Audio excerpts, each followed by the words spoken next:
Today's podcast is brought to you by Progresso Talent Partners, who for more than 25 years have successfully delivered interim and permanent leadership talent to transform businesses. To hire the talent you need to enable your business to thrive, visit www.progressotalent.com today.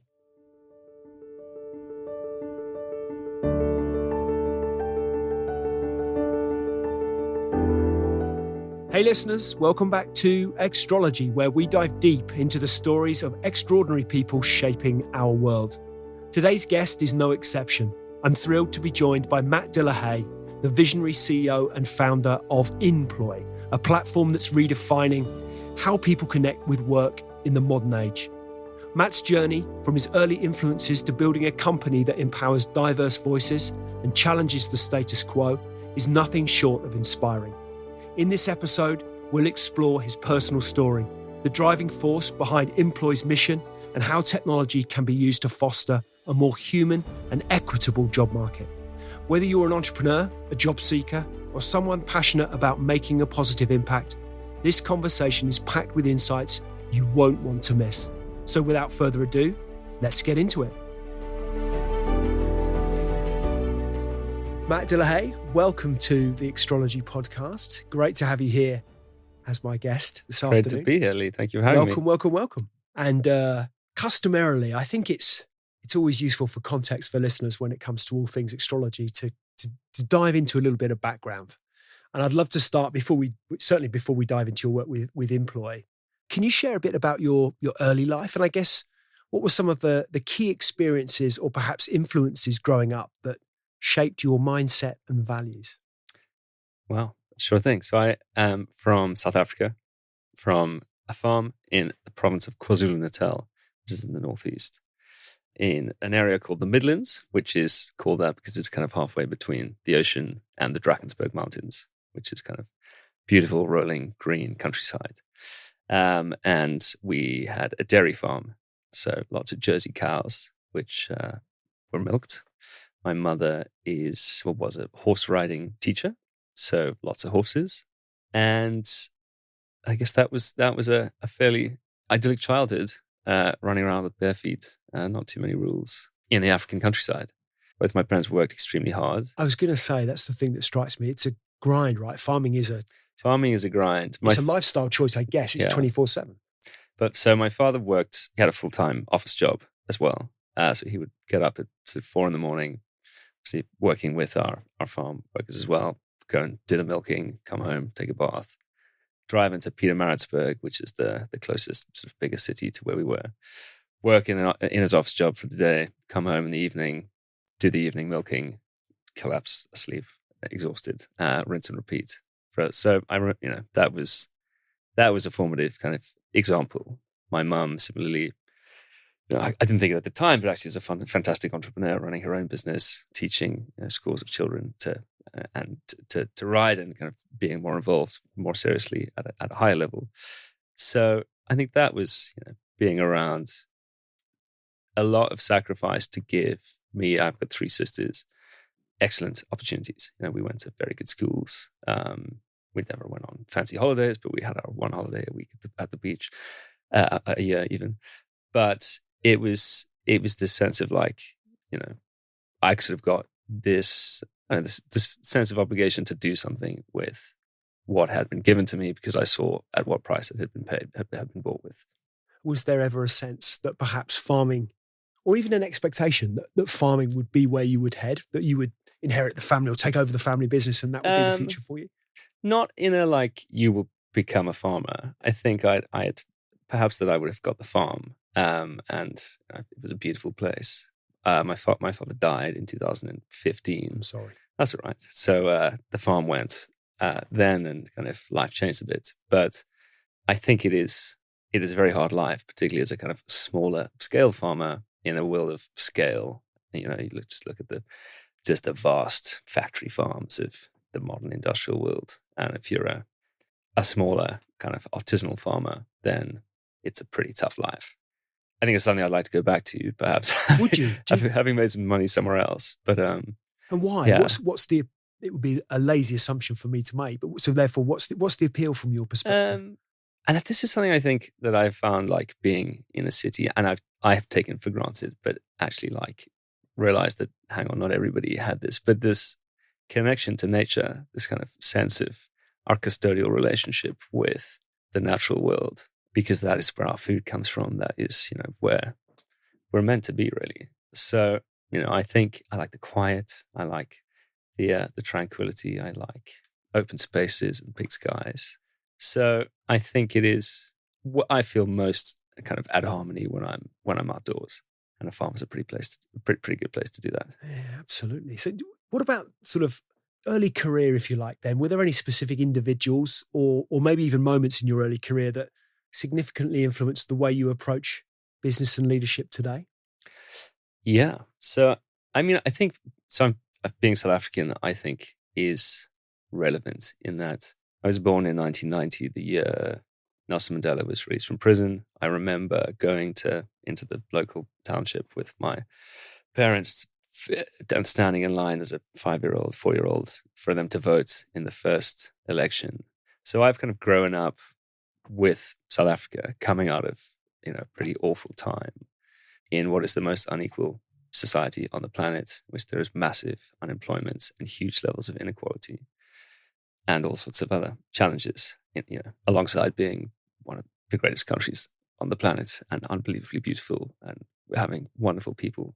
Anyway, so I think that context, and then a number of experiences, particularly going through, school and university. I mentioned sacrificed my parents so that I got a scholarship to high school. I got a scholarship at university. Maybe we can talk about that. But I, through these experiences, became like increasingly exposed to other people from different walks of life from across Africa, and kind of exposed to other people's stories. And if my life was pretty damn good compared to some of the things people, challenges they'd overcome to get to university or to be. I was selected for this leadership program that took us to Washington, and that was a collection of young South Africans from kind of model was to bring people from post-conflict situations together to get them to realize that fundamentally they believed or wanted the same things despite like very different contexts. And the exposure, I think, through those experiences to the idea that hang on, we've been given a lot, and like it is incumbent upon us to do something with that to make South Africa or the world a better place. I think has impacted my I guess what am I doing? What I'm doing is to have an impact, and is to try and make a difference in the world that is greater than self-enrichment. And does that feel? I want to use the phrase burden. It may not necessarily. It might be a poor choice of word, but does that weigh heavy? I guess on your shoulders, that sense of responsibility that comes from that period of kind of I'm trying to think of struggling for the right word, really, to understand what it must have been like to experience what South Africa was, what South Africa subsequently became. Is that a burden that weighs heavy on you? The expectation to contribute and I think deliver something. It's a self-imposed Right. burden, but I think it does the obligation to live a meaningful life that and this is, I guess, the chaotic pursuit of immortality, but to get to the end of your days and say that was, I made a difference in this place and I'll be remembered. Do you remember that sense of? Do you remember a sense of how you felt? You mentioned as a 4-year-old and that experience there. I mean, it's young, but those early memories around how it felt in South Africa. Was there a sense of optimism? Was there a sense of the chaos that subsequently ensued? How did it play out? Yeah, I mean, I'd say South Africa, 1990 to 94. I don't remember, but I would say the kind of the period of my growing up to, I guess, the Jacob Zuma years. Was South Africa the rainbow nation that has pulled itself back from the brink of disaster, that has voted democratically to change government, that is that shift of power has happened without the military intervening, that there hasn't been widespread civil war. It was pretty, it's making me emotional. It's pretty miraculous, actually, what happened. And then the hope of a new democracy to kind of build a new country with the most progressive constitution in the world, put together by some very thoughtful and very intelligent people. It's embarking under the new government of the ANC to build a more equal and prosperous country that delivered for all of its people, not just a white minority. And then I guess that met with the reality of how difficult it is to build a nation, and human fallibility and corruption, and the arms deal and French and British arms companies corrupting the government.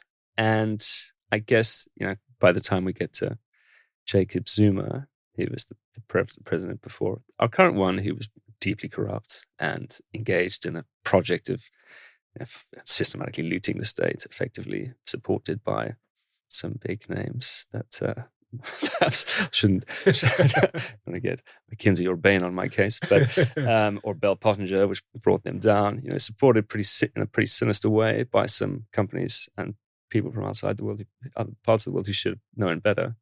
That really dented, I think, this belief and confidence in the dream that was being pursued, and like the vision of a prosperous multiracial South Africa, which very kind of encouragingly now we've just had a very significant election in which the African National Congress lost its absolute majority for the first time since 1994, and there were two ways it could have gone. One was to form a coalition with kind of a collection of newer political entrants, the economic freedom fighters, and more recently Umkhonto we Sizwe, which are both, depending on what you think is right, from where I sit, pretty nasty actors, and would have really tanked the perspective, like the confidence in the economy, etc. if they'd done that.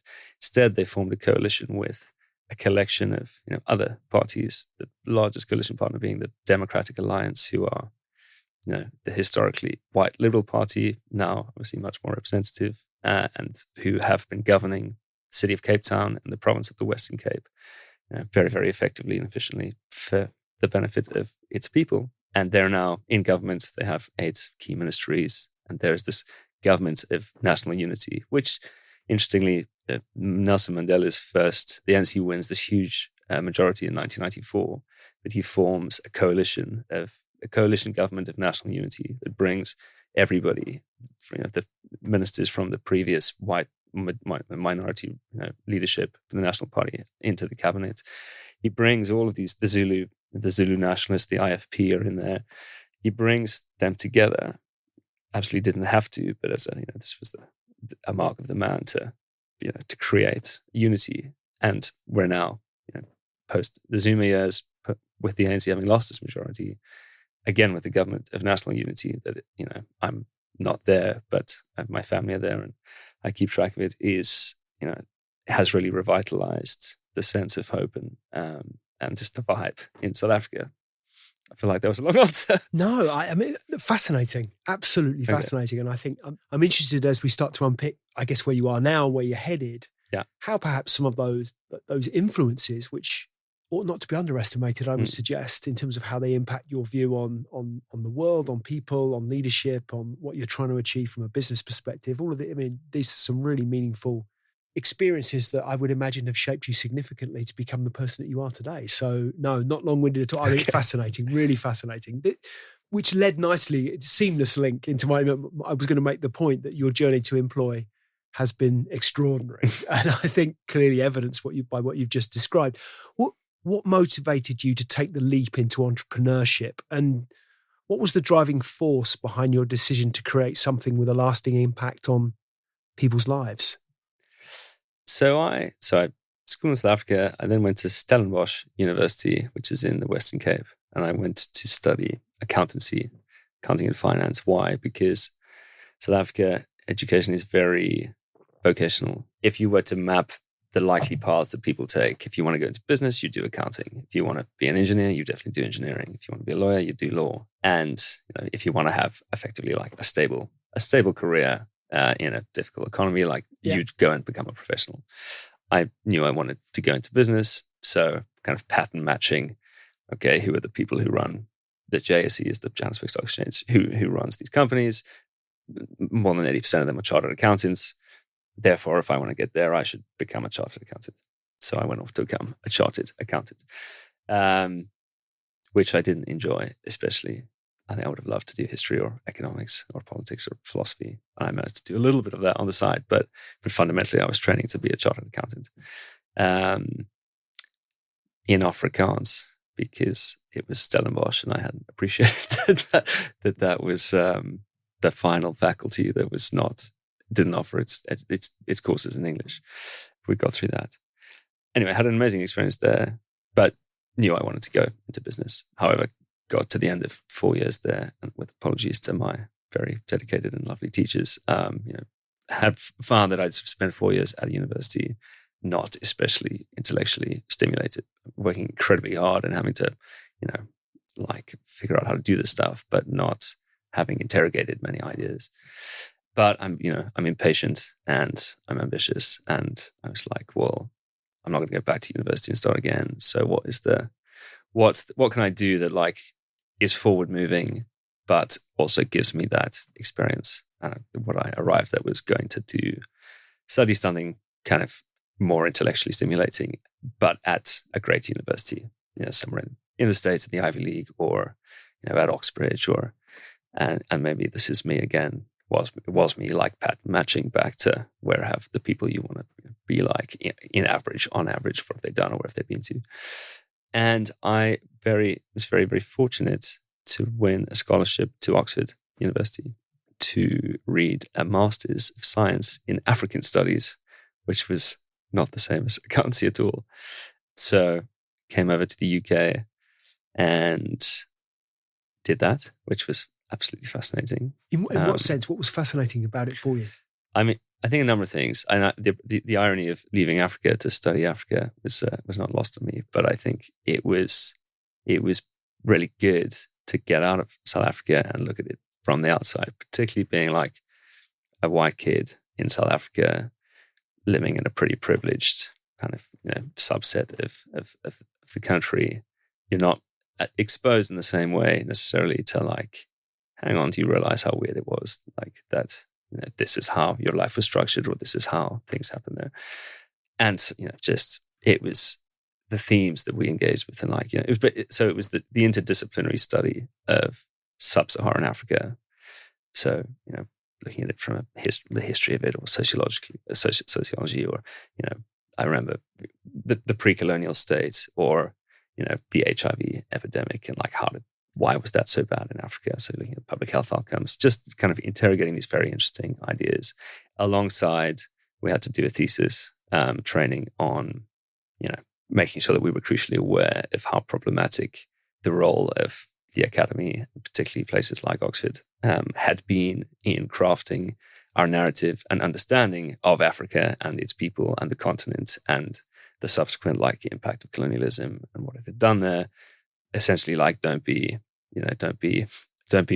what we did and turn up in South Africa or wherever in Africa to do your research and produce some patronizing piece of literature that it is not aware of all of the stuff that got us here in the first place, which was a very, very long way from auditing and tax law and financial accounting. And I loved it. It was absolutely fascinating. It sounds as though it feeds into a natural curiosity, and a willingness and a desire to interrogate and really get beneath the skin of what is it that made this happen? What was what was laying behind it? Yeah. And my research was, I went and stayed in a little village in the Transkei of South Africa called Inploi, which is now in the Eastern Cape.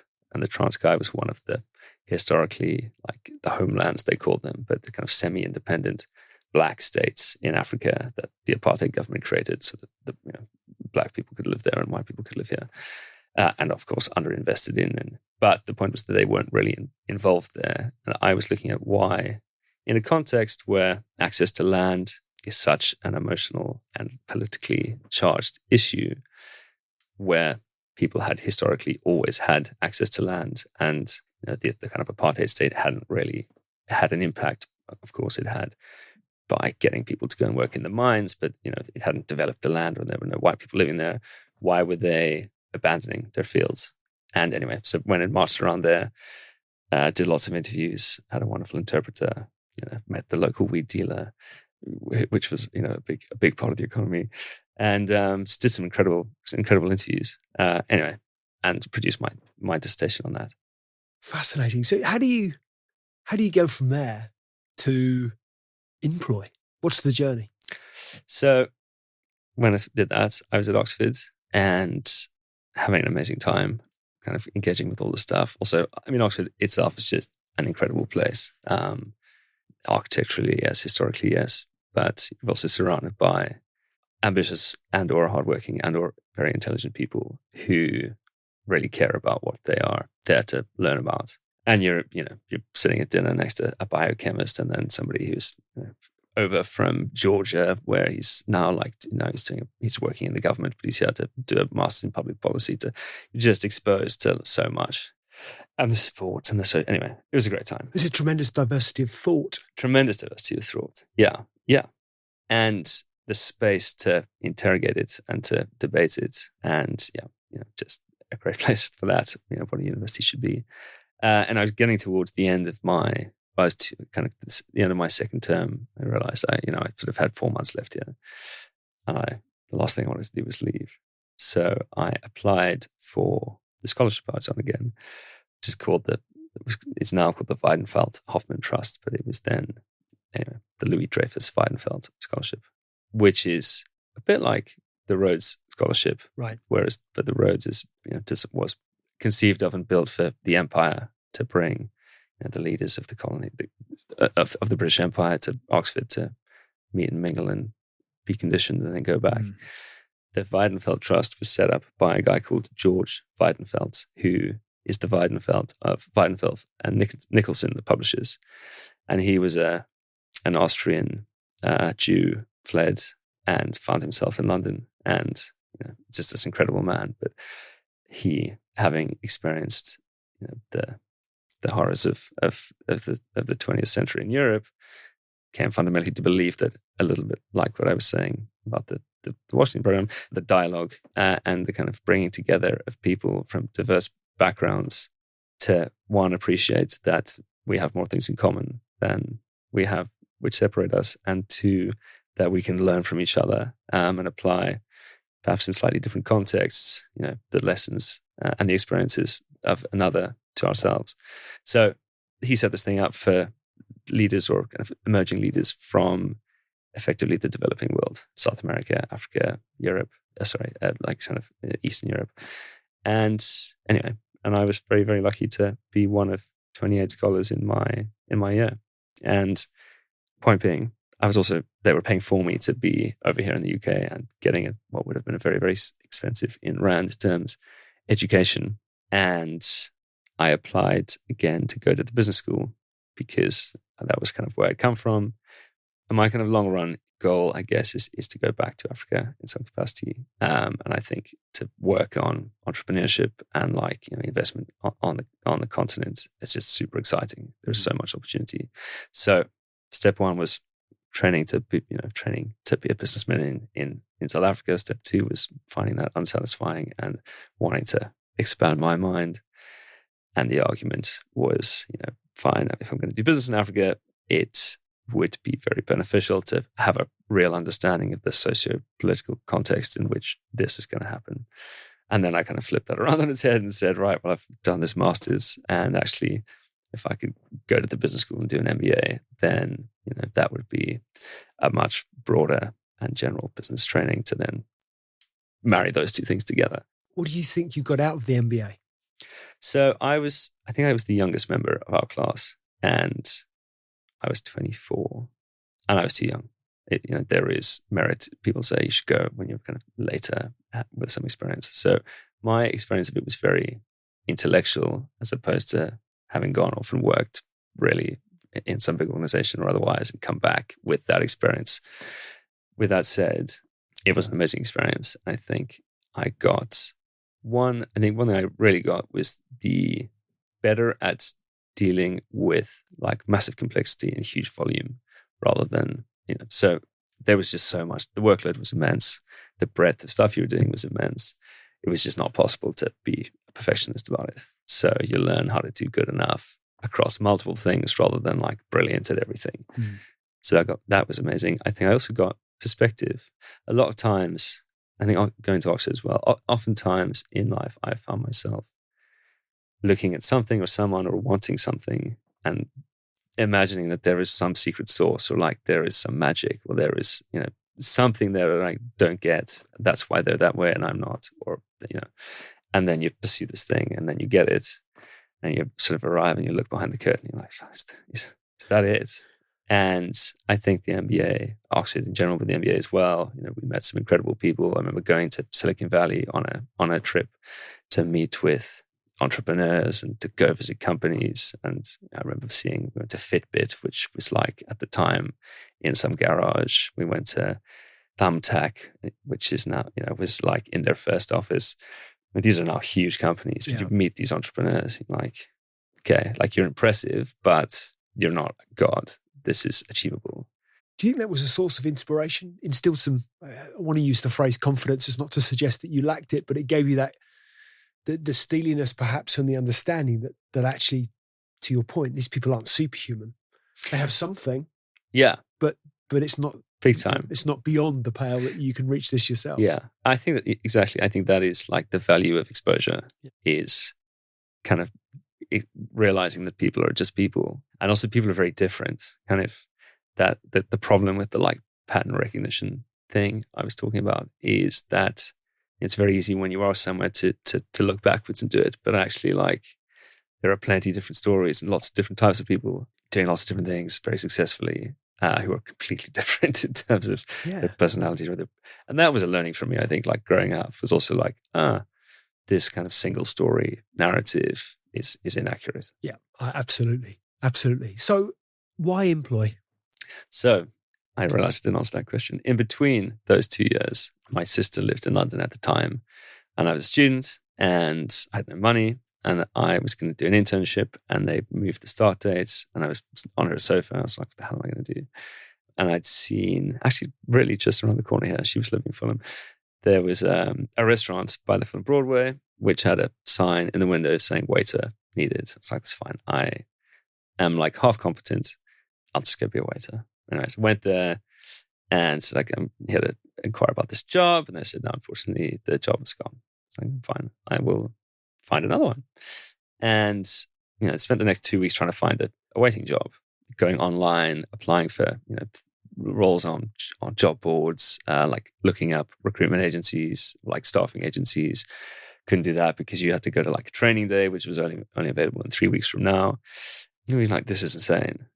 There must be thousands of places like that, restaurants around the city looking for people, maybe like me.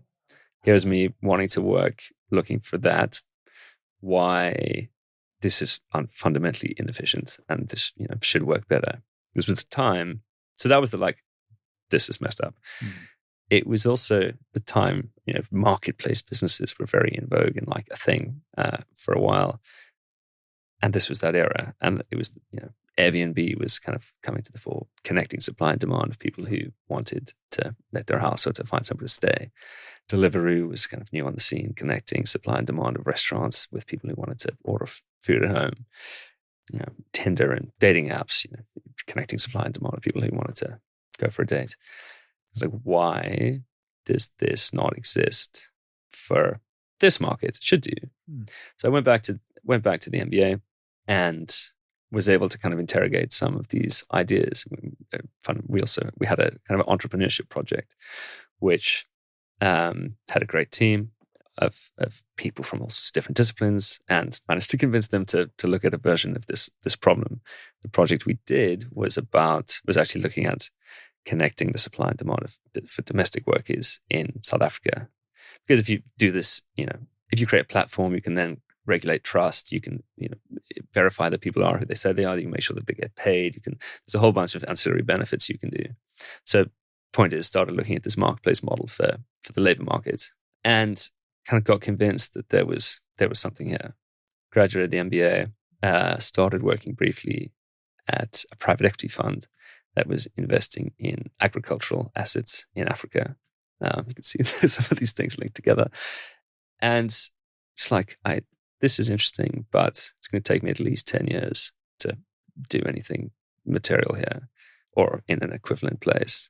The background in working on this idea. Along the way, I had kind of spoken to my now co-founder, Alex Hansen-Smith, about it, because fast forward to the second summer, I was sleeping on his sofa because his brother had been a friend of mine from university at Stellenbosch. Alex had some real experiences. Kind of, we started to think about it together. Eventually, got to the point where it was like, there is something here. Someone's going to crack it. If someone does crack it, and we didn't try, never going to forget that. And even if we don't crack it, like, would I trade 10 years trying to build a company for 10 years trying to build a career in finance? I think I'd take it on trying to build a company. So, set out to do that. And what was the initial vision? What is it that you set out to achieve? It's a good question, because it's similar but very different to what we're doing now. Set out to build LinkedIn for blue collar workers. So, looking at different business models, looking at connecting supply and demand of things efficiently. LinkedIn had built an extremely successful and profitable, lucrative business, connecting the supply and demand of people in desk-based, white-collar knowledge industries, effectively. So, it had pulled all of that revenue and all of that kind of user base out of what at the time was like Monster.com and Gumtree and these classifieds platforms, and built a high-trust community network online that connected candidates or professionals with each other, but fundamentally was about connecting them with organizations for jobs or marketing to them. The kind of all of the network stuff is interesting, but it is a tool to keep you on the platform. Mm. We thought, right, actually, the majority of the world's workforce doesn't work in sectors like that. They don't have a sexy, educational history that they're trying to brag about. What they need is a tool that efficiently connects them with job opportunities and gives them the information they need to make informed decisions.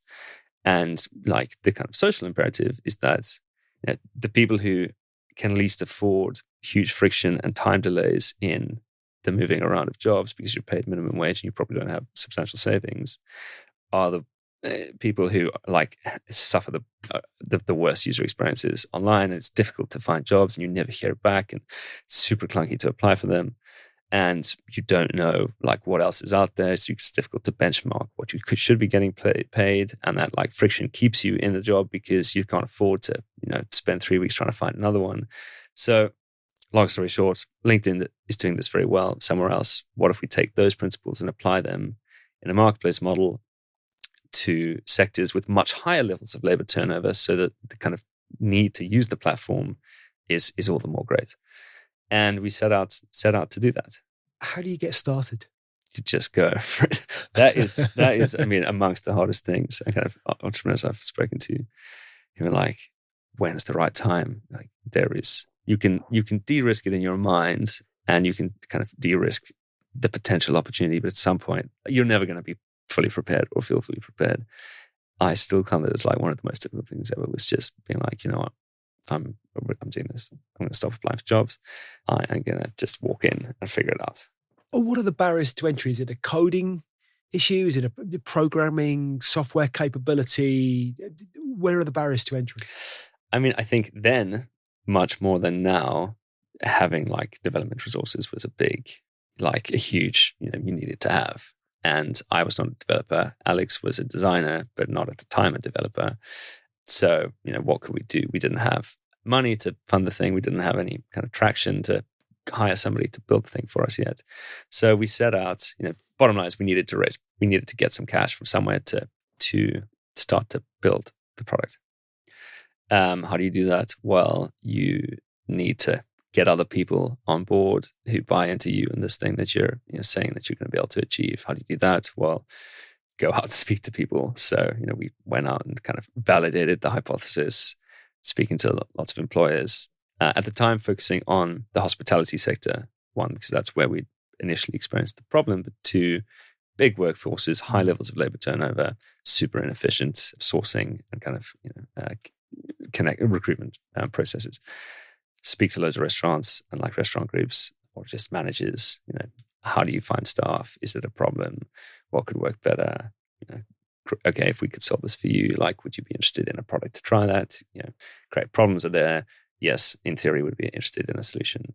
I think one of the things that was smart, which I kind of tell other people to do, was early on we put together a mailing list effectively of people who had money, or we knew had money, or we thought would know people who had money, or who could kind of be relevant to this enterprise, and just took them on the journey from like, hey, so we're now doing this. If you want to keep abreast of the journey, then stick around. Great, like this is the thing we learned this month, and like this is a challenge, and there is probably an opportunity here, and this is what this person said.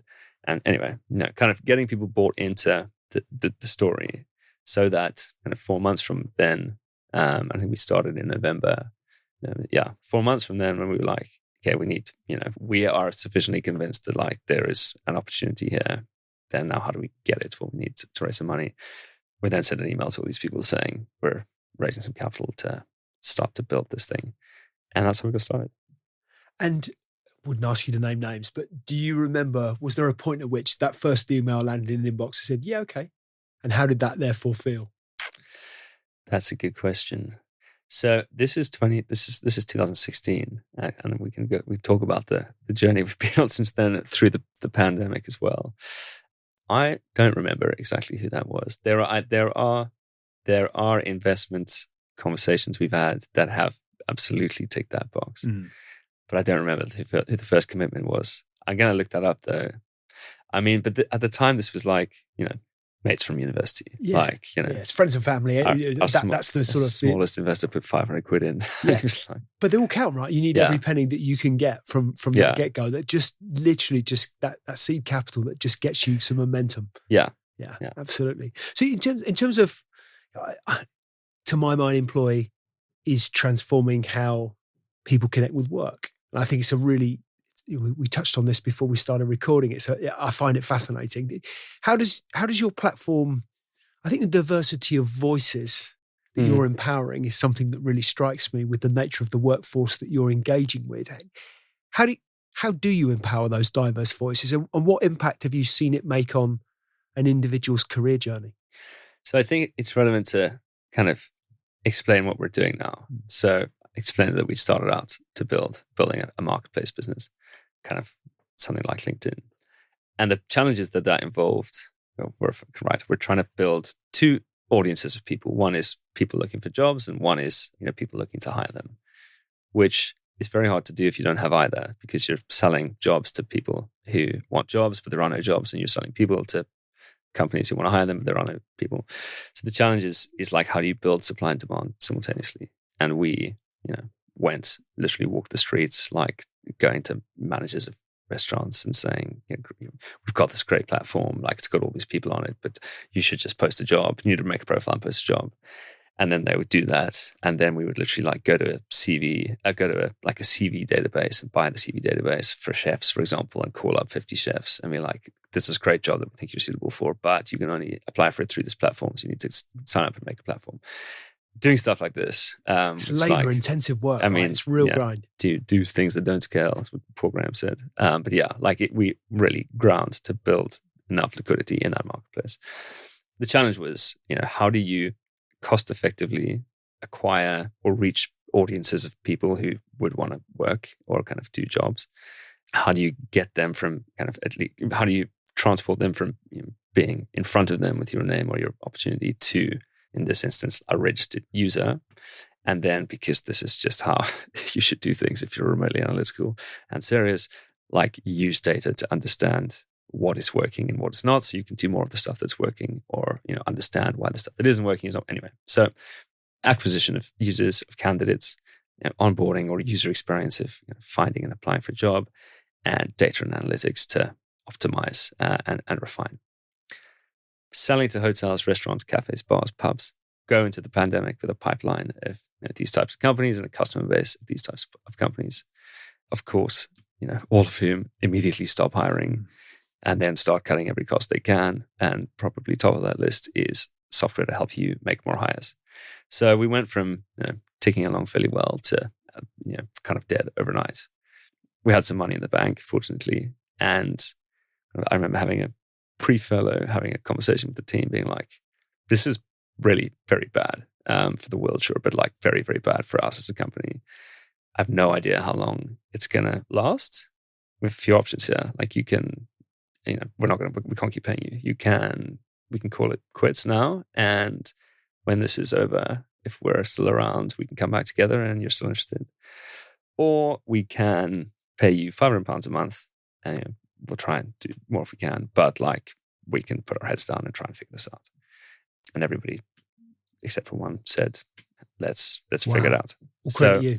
We spent the pandemic kind of refining what we were doing.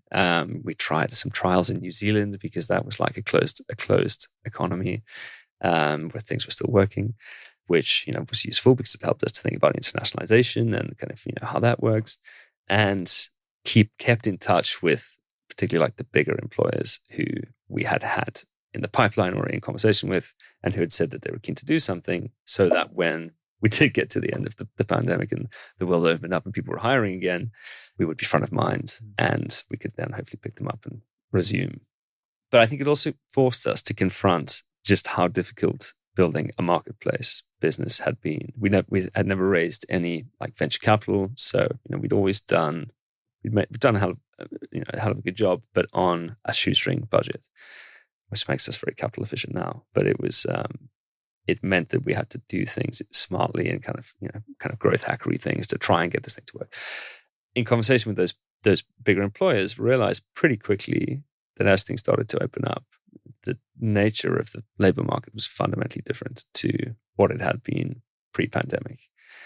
It had shrunk dramatically, and now these businesses were opening up and needing to restaff, and they couldn't find the people to do it. I'm sure you remember the kind of the frontline worker crisis during the pandemic, when these were the types of workers that disappeared, either because they went back to Eastern Europe or to Europe more generally as a result of Brexit, and the pandemic, when you didn't have a job and you need to go home, forced them to do that, or because particularly all the workforce retired and went out of employment, or because kind of not that spoken about, there's this big chunk of people who are still really ill from long COVID and are kind of just not economically productive. Bottom line is, available labor force shrunk dramatically, and no one can find people to work. Restaurants were running single shifts. You couldn't have lunch. You could only have dinner. And these were all challenges that these bigger enterprises we were talking with were facing.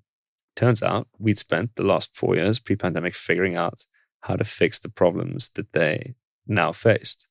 And they were went into the pandemic with a particular set of technologies that were relevant and effective in a particular state of the world. Came out the other side, and the picture was different, but the tools were the same, and they were no longer fit for purpose. They worked fine in a context where there was an abundance of labor, but now that was not the case, and the tide has gone out, all of the imperfections and inefficiencies are exposed, and they're the things, it turns out, that are destroying your ability to find someone to do a job for you to run your business. And the kind of those things boiled down. This is obviously a little bit of like taking the context to apply to our narrative, but the issues were, one, how they were reaching people, their methods of recruitment marketing, or kind of, getting their job opportunities or their brands in front of audiences of candidates were super outdated. It turns out like the Gen Z, if you want to hire them, they're on social media platforms, so they're on TikTok. It turns out that this clunky job board that was built in the 90s is not the place where the modern internet user expects to find a job opportunity. So how you're reaching people sucks. Next thing is, okay, fine, even if you have reached them effectively, and you're probably spending way too much money on that, but then now you've caught their attention, their precious attention in this age when all of our attention spans are about 2 seconds long. They're interested, and now they've clicked on your job opportunity, and you've brought them through to this user experience that is completely inconsistent with my expectations of the modern, as a job seeker, of the modern internet. I feel like I've gone back to the early 2000s, and it's super clunky, and it doesn't work on my mobile phone, and it's not accessible if I have neurodivergency or a different ability. It sucks. And even then, either you get through or you don't, or they had absolutely no understanding. That maybe is a bit harsh, but very limited understanding, or not the right tools to understand what the hell was going on. Where were people coming from? Where were they spending money that was effective? The data and analytics of this entire process was non-existent. We spent our time figuring out exactly those three things. So we pivoted, adapted, evolved, whatever you want to call it, our business model away from this marketplace model selling to SMEs effectively to sell to big enterprise customers, kind of cutting off kind of the two sides of that. On the company side, integrating with their existing HR technology, but replacing all of the kind of candidate-facing front-end elements of that to sort out their job distribution, to sort out their user experience. So, how somebody finds and applies for a job, and to provide them data analytics to evidence this stuff. And on the other side, plugging in to all of these third-party platforms, plus like social media channels, to reach people either actively looking for work or kind of just going about their daily lives, but open to working across social media platforms, etc., giving them access to anyone who was online, and then working with them to build a system that completely optimized that whole talent attraction machine, which is what we're now doing. So is that kind of, is it too simplistic to refer to it almost as kind of push to pull? Now you're pulling in resource, whereas historically the model was one of pushing out an advert or an opportunity. You're now pulling people into the ecosystem, if you like. Yeah, I think that is fair. Pulling people in, well, I guess I would say, it's probably a nicer kind of word. Building a much more dynamic and efficient and effective kind of talent acquisition machine. So when you need to hire somebody, how quickly can we turn that on? Pull people into the process, move them through it effectively, kind of filter for quality or appropriateness with tools and nowadays AI, and get somebody in seat, and then have the data to prove or to optimize that process. Because if you're hiring, 50,000 people in a year, you can do things that really, really shift the needle on the amount of money you're spending to do that, the time it takes your recruiters to evaluate these people, like how long somebody stays based on how appropriate they are for a particular role, the candidate experience and the kind of the net promoter score of somebody who is applied for your job, even if they don't get the job, because everybody who applies for a job at Wagamama is also a potential customer for Wagamama, as an example. So bringing your consumer experience to all too often parity with the candidate experience. I think you make a really great point. It's something that strikes me that is all too often neglected through hiring process. That sense of this person, you just never know. The person that you've interviewed to whom you've given no feedback, or the person who's applied to your company who's never heard anything from you, that they might be married to, dating, house sharing with the person that's just about to write the biggest contract your company's ever going to, whatever analogies you might want to draw, that bit gets forgotten. I often think the prospective employer, you are unlikely to treat a prospective customer to your business in much the same way that you would treat a candidate who's applying for a job. Yeah. So, and that is just something that people need to level up on. Yeah, I think so. It's fascinating. So the thing that strikes me is it's balancing technology and with the human touch in recruitment. I think that must be a difficult balance to strike. How does Inploi maintain that balance while staying true to its mission of connecting people rather than just filling jobs? Great question. I think it's all the more relevant in an age of like increasing automation and artificial intelligence. And I think one of our fundamental beliefs or kind of cornerstone philosophies is that we should be using technology to free up people to be more human, for putting the human back in human resources. So how do you use automation and tech to automate stuff that is mindless and repetitive and doesn't need human creativity to do, like distributing your jobs or like helping answering questions around an application process, so that in fact you can spend your time on the phone or like doing interviews or engaging with people. So that is kind of none of the AI that we put in or the kind of candidate filtering is automatic in terms of its like removal from the process. It is more suggestive. So an example is we ran hiring. We do hiring for a big high street restaurant chain, and they have a bunch of sites at airports, and they really were struggling to fill those roles, run those campaigns. But in the application process, you're asked, great, you're interested in this job. You realize that this is behind security, so you need to be at the airport at least at 3 a.m. in order to get through in time to be there for the morning shift. Oh, I hadn't really thought about that. No, I'm not going to apply for the job. Great.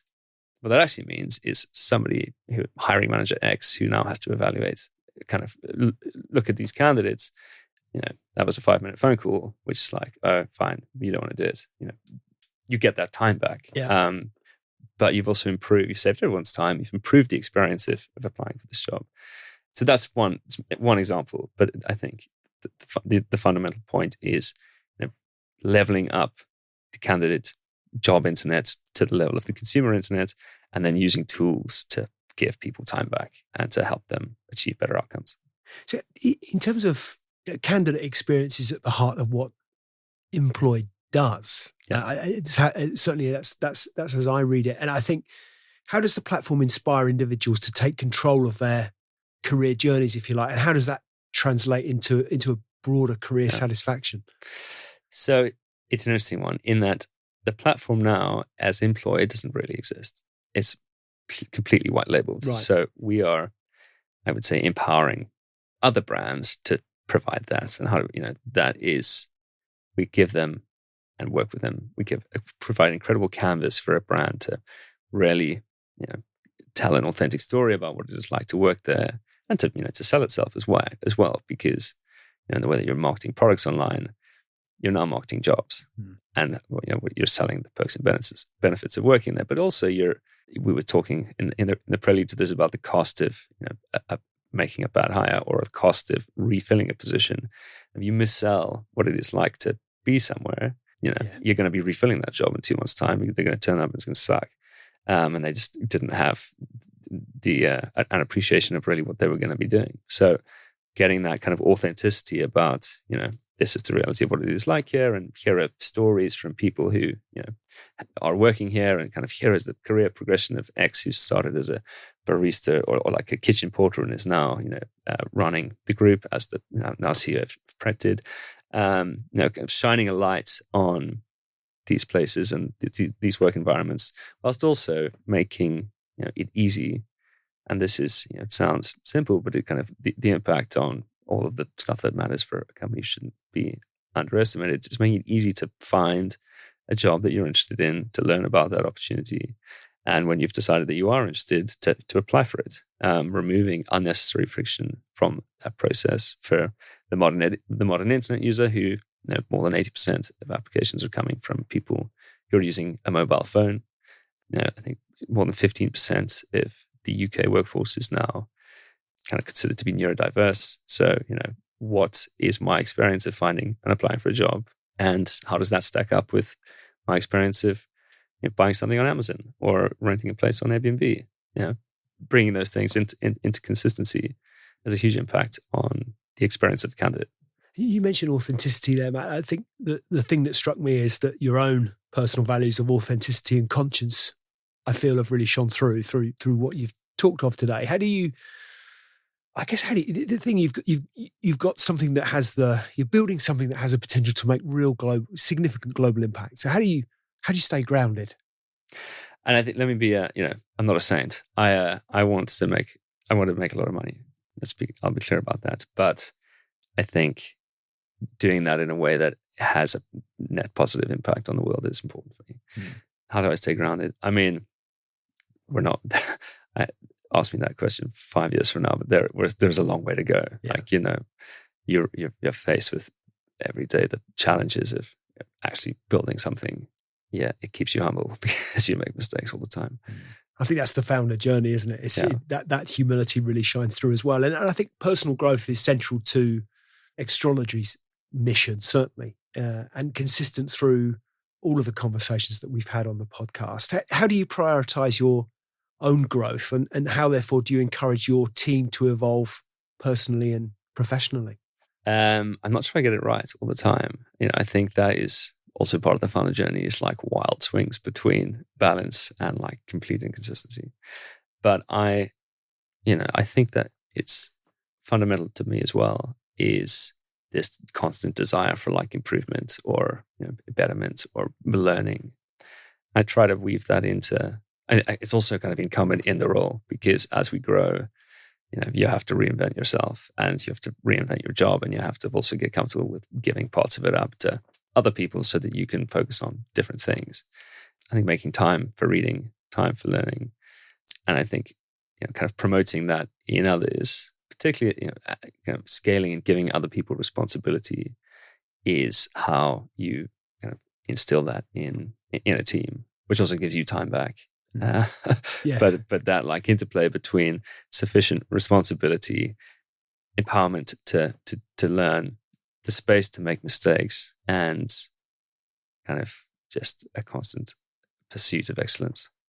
I think you talked about making a lot of money. I think the profit motive is a valid one because there's all sorts of meaningful things you can do with it, not least. But in today's world, I think businesses are being increasingly asked to do more and more, not just turn a profit. But how is Inploi leaving a legacy, do you think? How is Inploi contributing to social good and creating lasting opportunities for what in many cases can be underrepresented voices?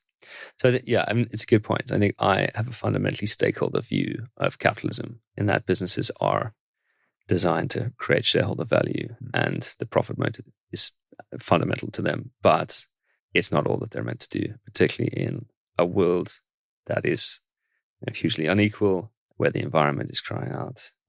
There's a huge amount of things that are wrong or not going super well. And I think business has a much greater role to play in that. I'm a member of a group called the Council for Inclusive Capitalism, which kind of looks at how we can reimagine the capitalist model and the profit motive to use those things which drive extraordinary innovation and kind of really serve to focus attention. How can we bring that to bear on some of the biggest challenges that we face and use kind of business to make an impact there? And I'm not so bold as to say like we're driving that agenda, but it is fundamental to Inploi. Is one of the things we're doing is helping people to find job opportunities. And if you spend most of your life working, if you can, one, do that in a place that you're have been able to access easily and learn about before you go there and arrive and are happy in your employment, and to move around if you're not and you need a new opportunity and you are able to find that and apply for it easily. I think that's a good thing. Kind of more grandly, we can get the labor market to function more efficiently by kind of, again, leaning, funnily enough, on the principles we started out with, removing structural friction from the process of finding and applying for a job, or from finding a team member or an employee and kind of finding the right one and getting them into a position so that an organization runs more effectively with better suited workers and kind of happier teams. Then, I think that's a good thing. Absolutely. In terms of, I guess for many an entrepreneur, creating a lasting legacy is oftentimes can be a goal that people might set out to achieve. What legacy do you hope Inploi leaves behind, both for the business world and society at large? So we operate in a space, kind of HR technology, which I think Alex would agree with me, has kind of historically been underinvested in. And it's sort of one of the last vestiges of the internet that hasn't really had the massive innovation and improvement that so many others have had. So, I think to have been the company that kind of dragged that sector of the innovation economy into the 21st century and delivered all of the benefits that technology can to hiring and talent attraction. For us to have been those guys who did this globally would be a good thing. Like, that would be the case study that Harvard wrote about us. I think you make an interesting insight into the reality of employment. I think I'm right in saying that most of us, I don't know what a specific statistic would be around it, but most of us will spend 80% of our waking hours at work. Therefore, it's a big deal. It's such and if you look at the big stuff in life, we say getting married, moving home, having kids, not necessarily in that order, I hasten to add, but the big stuff, or what is perceived to be the big decision-making points in life. Changing jobs is right up there, right? It might not be in that first three, but it's certainly in I would argue, the top five. For sure. So to create something that has lasting impact on making that transition more seamless, creating greater opportunity for people, I think there's a huge societal impact around that, not only legacy from a business perspective. So no, I agree. I think it's a wonderful journey on which you find yourself. And is there a lesson that you've learned on that journey? One lesson that really stands out for you that you found to have been the one that's been most impactful, given that you know, not least the pivot through COVID to which you refer. There's been many, but has there been one lesson that really sticks out? And if so, what would it be? Is there one lesson? I'm sure there are many. I think our capacity for resilience is, I haven't found the limit yet, but it's just when you think you're going to find it, turns out humans are pretty tough things. Yeah. So just keep going. And what about, I guess, the future? What's next for Inploi? World domination. Right. No, I think we're at a really exciting time where we have a really, really good product. We have a growing number of customers who, touch wood, love what we do, and for whom we're achieving amazing results for. I think we're starting to turn our attentions to and thinking to scale, and how do we take what we have, working with sort of 40 logos to 400 and then 4,000 in the UK and beyond. So we're not quite there yet, but it is sort of starting to think about scaling an organization, scaling a culture, and expanding. I want to take you out of the office if I can, just briefly before we close, and into the world of podcasts. Is there or even perhaps books? I'm a lovely. I love to read. Is there a book or a podcast that has deeply inspired you recently, and how has it shaped your thinking or approach to leadership? This is not a prepared answer, but I am reading, nearly finished at the moment, a book called On Grand Strategy by, I can't remember now, but a guy teaches this course at Yale, and it looks at great strategists and leaders throughout history, from kind of Caesar through Octavian to kind of Augustus, and Machiavelli's talking. Anyway, it's all about strategy and about setting out to achieve big things, and the compromises that have to be made on the way to getting there, because we operate in the real world.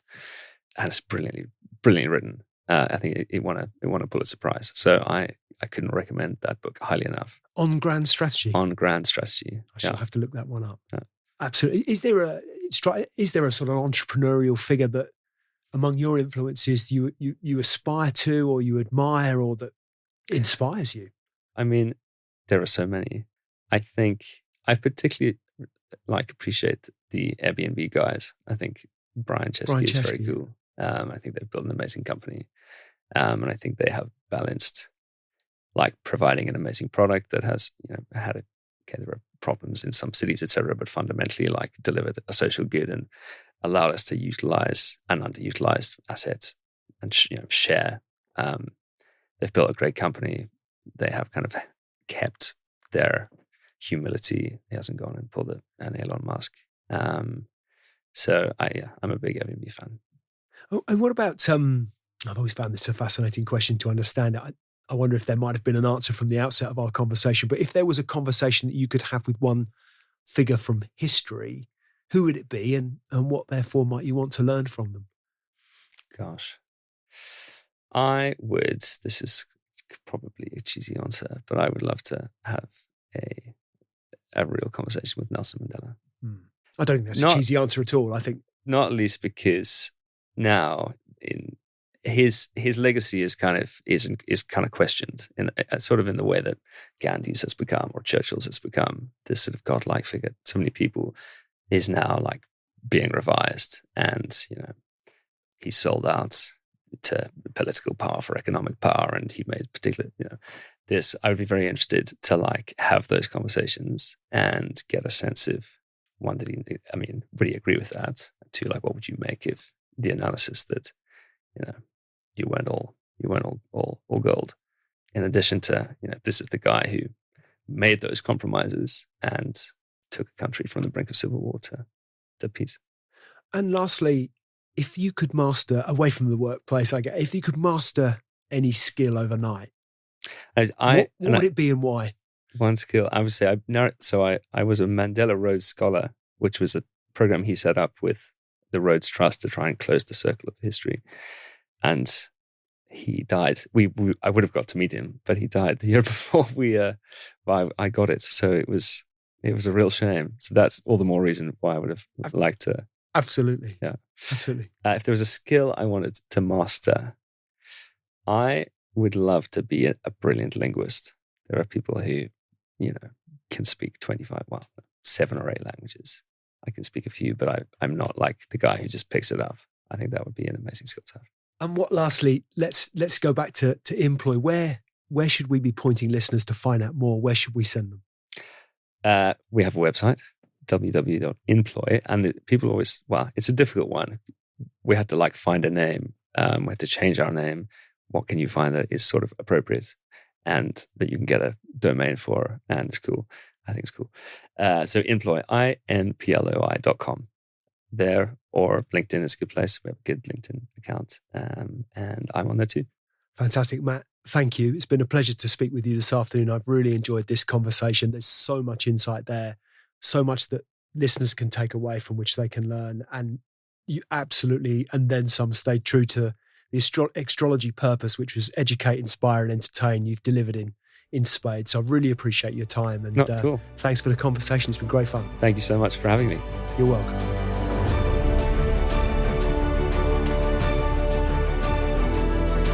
Hi, ladies and gentlemen. Thank you for listening to today's Extrology podcast. I really appreciate your audience and ears. If you've enjoyed it, then why not hop onto iTunes and give us a review? I'd really appreciate anything that you might have to say. Any feedback always gratefully received, and look forward to hosting you next time. See you soon.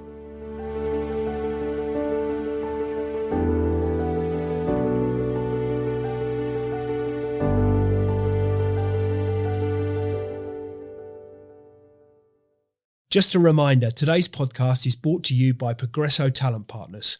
Visit www.progressotalent.com today for more information.